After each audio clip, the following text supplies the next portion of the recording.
एक औरत ओम रोज सुबह सूर्याय स्नान नमः। करके भगवान विष्णु के नाम शांति पर शांति अपने घर शांति। के बाहर एक रोटी रख देती थी। वो मानती थी कि भूखे को भोजन कराना सबसे बड़ा धर्म है। रोज वही रोटी लेने एक कुबड़ा बूढ़ा ब्राह्मण आता, लेकिन वो कभी आशीर्वाद नहीं देता, बस एक ही बात कहता, जैसा कर्म करोगी वैसा ही फल पाओगी। औरत को ये बात चुभने लगी। उसे लगता था कि वो दान कर रही है और ये बूढ़ा धन्यवाद तक नहीं देता। धीरे धीरे उसके मन में क्रोध और अहंकार भर गया।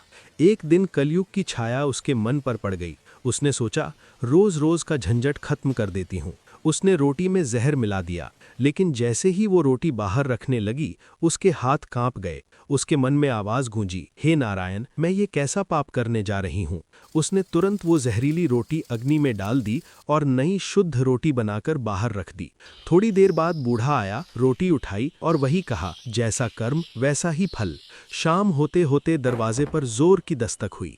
दरवाजा खोला तो सामने उसका बेटा खड़ा था।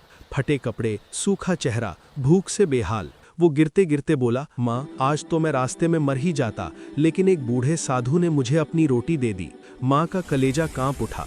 वो समझ गई, वो रोटी वही थी जो उसने सुबह भगवान के नाम पर बनाई थी।